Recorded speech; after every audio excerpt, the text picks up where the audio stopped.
In 1984, one night a father awakens his 6-year-old son, Mark, because they need to flee their now dangerous home. While the man hurries the older son, Thomas, Mark sees a frog statuette that stood on the shelf come to life. The father and sons drive into the night, and suddenly the boy's mother, Petra, appears, begging the father not to take the sons as no one is pursuing him. He drives around her and races to the cemetery. 10 years pass. Mark works at the living sound store he opened with his brother and ends school where he has a bad reputation as his brother was once expelled for aggressive behavior. Besides the boys, a lame kid named Memo works in the store whom Thomas values for his loyalty. On his younger brother's birthday, Thomas gives him the Chronicle, an ancient book passed down in their family from generation to generation, telling of a parallel world called the Black Tower full of terrifying creatures serving the Gryphon, who wants to subjugate the world of humans. Only the Zimmerman family men can stand against the Gryphon and save everyone from his invasion. Mark begins reading, considering it all fantasy, but the descriptions are too realistic, and the map looks genuine. Disturbed by the bloodthirsty drawings, Mark suddenly finds himself in unknown terrain at the base of a huge tower, and immediately a terrible horned creature confronts him. Mark runs and falls into a pit, and as the monster swings an axe at him, the boy screams in fear and finds himself back in his bed. The next day, Mark meets a new student at school, Rebecca, whom classmates immediately inform about Mark's family troubles. His brother Thomas was in an asylum for hitting a teacher, and Mark attends psychotherapy sessions trying to forget the events of one terrible night. But the girl isn't scared off, happily accepting Mark's invitation to the rooftop of the store, which is set up as a picnic area. In the evening, Mark finds Thomas at home, which is rare. Everything goes well until Petra starts a conversation about the asylum she put him in. Then Thomas invites his brother to look at evidence and drives him to the cemetery. They climb to the attic of the church where their ancestors had equipped a shelter. Thomas shows the father's belongings missing a plumb bob. Here, Mark cuts his finger, and his blood hits an inconspicuous peg, revealing a secret compartment in the floor where the brothers find the tool the Zimmermans can use to kill the Gryphon. However, the moment Mark takes it in his hands, stone statues at the cemetery come to life, with one appearing on the roof, blocking the brothers' way down. Nonetheless, they descend, but a stone devil jumps right in front of their car. A stone angel intervenes to protect the boys, and while the two statues fight, the brothers hide in the church, waiting out the battle. Mark falls asleep, and in the morning, he doesn't find Thomas next to him, but the hood of his car is covered in stone debris. Mark thanks the angel for help and drives to look for his brother. Opening the Chronicle, he hears voices advising to look for Thomas in the Black Tower. Mark goes to Dr. Peters, and it turns out that Becky is the daughter of his psychotherapist.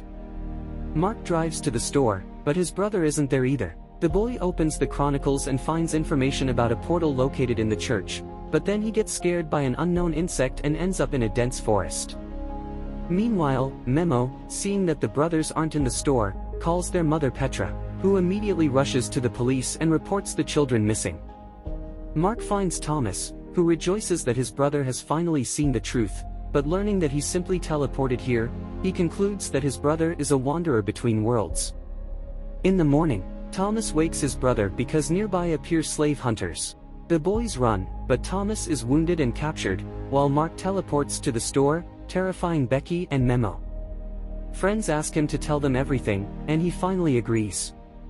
Meanwhile, in the Black Tower, one of the horned creatures reports to the master that they caught the wanderer's brother, and he concludes that it's time for the return. Friends predictably don't believe Mark, and he leads them to the church, but there's no attic above. Becky considers this a cruel joke as it was dangerous for Memo with his leg to climb up there. Mark gets angry, and the girl offended leaves in rage.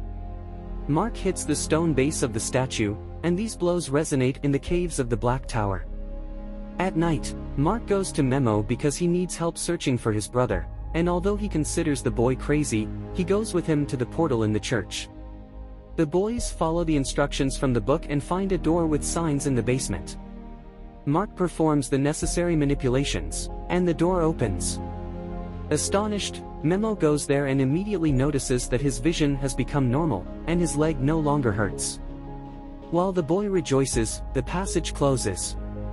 Memo asks to remember how Mark returned home last time, and he shows how he closed his eyes, thought, and disappears, leaving Memo alone in a strange world. Memo didn't appreciate such a joke. Opening his eyes, Mark is horrified and tries to return from Memo, but it doesn't work. Then Petra enters, sees the chronicles, locks her son in the room, and he falls into a rage, causing the walls of the Black Tower to crumble. Petra contacts the physician, who requests to unleash the sunlight. Mark hurries to the cathedral but discovers only a message on a plank of wood: Memo is nearby. The lad returns to the shop, gathers the required supplies, and heads to Becky, where he informs her that Memo remains in the Black Tower. He entrusts her with the chronicles and a note, urging her to deliver the book to Petra if they fail to return. He ventures to the realm of the Black Tower, seeking a companion, while Becky delves into the chronicles and contemplates the lad's mental well-being. Emerging from the woods, Mark assembles a sound system on a cliff and plays Memo's beloved music. Meanwhile, enslavers raid a village in search of a man with a booming voice. One brave boy, eager to save his kin, volunteers and is taken away. Simultaneously, a band of horned beings is drawn to the peculiar sounds in the hills. At the same time, Becky divulges Mark's secret to classmates and proposes conducting an experiment to bring a plant to life, as described in the book. The volunteer is led to a cave and placed in a stone throne. Now, the Gryphon, desiring discourse, extends its talon into the boy's spine, voicing its thoughts through him, while Mark is stumbled upon by horned creatures. The boy flees from them when an unfamiliar man completely wrapped in rags covers the boy with smelly fish and hides him in a forest den. Meanwhile, Becky performs the ritual, dripping water on the flower, but young people vainly wait for some manifestations of magic. The flower remains dry. Becky suggests a last attempt at the portal, not noticing how a classmate puts the flower in a glass of water at the same time the horned creatures leave, and the stranger helping Mark removes the rag from his face, revealing himself to be Memo. However, he's been in this world for 2 weeks, not 2 days. Then the boys see a caravan of slaves, and in one of them, they recognize Thomas. But while they can't help him, they themselves are noticed. The boys run from the pursuers and end up on a high cliff with no way out. On Earth, Mark's classmates come to the church and perform everything prescribed, but the door doesn't open. Then Mark grabs Memo, jumps off the cliff, and teleports to his room. Petra hears a noise in her son's room, runs there, and sees Mark and Memo, who now needs glasses again. Mark calls Becky and asks her to bring the chronicles while a flower blooms on her desk, from which something terrible emerges. The next day, the boys begin developing a plan to save Thomas, especially since Memo now knows a lot about the world of the Black Tower. He built a hut on the shore of a lake where the caravans of slaves stop, following which one can find the place of the boys' confinement. Meanwhile, the Gryphon is reported that the Wanderer between worlds has escaped, and it destroys its clothes. Becky, waking up, finds a blooming flower miraculously avoiding contact with the creature and gives the chronicles to her father because she now considers Mark sick. In school, she tells the boy about this, and he experiences another fit of rage. Becky's father, having read the chronicles, goes to Petra and admits that he underestimated her son's illness. The woman decides to hospitalize Mark despite the doctor's protests. Later, the woman detains her son near the house when an ambulance arrives, and paramedics grab the boy, but he resists and runs across the roof to the church where Memo has long been waiting. But the paramedics come there too. The boys fend them off when suddenly a hooded man comes and scatters the medics, beating one to death. The boys run to the door while Petra, waiting outside, sees a bloodied Mark coming out of the church. At that time, Memo leads his friend to his hut by the lake. Meanwhile, the father informs Becky about Mark's deed and forbids her from leaving the house. He himself goes to the crime scene and confirms Mark's capacity for crime. Becky enters her room, turns on music, and lies down on the floor. At the same time, a downpour suddenly starts in the Black Tower, and the alarmed Memo shows the scorpions hatching from the flowers upon contact with water. The boys run away. On Earth, Becky is attacked by a similar scorpion that enters her mouth. She manages to pull it out with tongs and destroys it by sprinkling salt. The boys also manage to escape by climbing onto a rock. Morning comes, the scorpions dry out right before their eyes, and Becky rushes to look for the chronicles because she now believes the boy. She takes the book and hurries to Petra. At the same time, the boys reach a lake in the mountains. On Earth, Becky's father comes home, takes off his bloodied clothes, and burns them in the yard because it was he who was in Mark's guise in the church and killed the medic. Meanwhile, a faceless wizard arrives at the Gryphon reporting that he did everything to prevent the boy from returning to the human world. Mark, at this time, admires Memo's cabin and is surprised by the changes in his friend. From the cabin, one can monitor the paths, and the caravan will not pass by unnoticed, but just in case, the boys set up signal cans. Becky comes to Petra, where a detective arrives who also notes the oddity of what is happening. The girl tells everything she managed to find out about the Zimmerman family and only then notices that she forgot her backpack with the chronicle in the classmate's car. Mark and Memo spend the evening by the fire developing a plan. Mark can go to the mines, find Thomas, and teleport home with him. Memo is ready to walk to the portal that Mark will open, but the boy needs to train in teleportation. At this time, the wizard reports the plans of the boys who stopped at the lake. The Gryphon orders their capture and reminds that he does not need complications in the human world.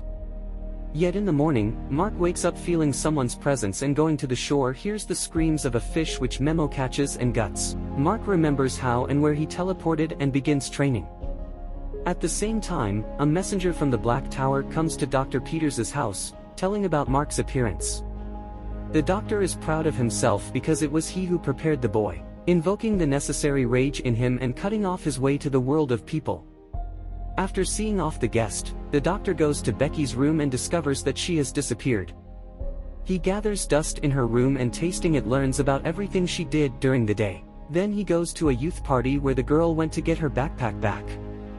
Meanwhile, Memo expresses the thought that fear is not necessary for teleportation, and Mark remembers the kiss with Becky and teleports to the town. He immediately returns, but it turns out that he was gone for 2 days. The boy finds out that strong emotion and a vision of the place to which one must move are needed for teleportation.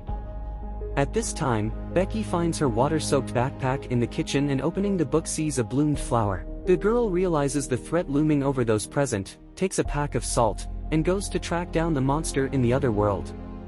Mark again hears someone's footsteps and sees his father who accuses him of his own death. Memo brings him to his senses, but Mark is sure that someone is getting into his head. Meanwhile, Dr. Peters comes to the party when one of the girls is attacked by the monster. Becky rushes for help when her father stops her and using hypnosis orders her to leave Petra. The detective, sitting in the hall, suddenly sees young people flying out of the crowd.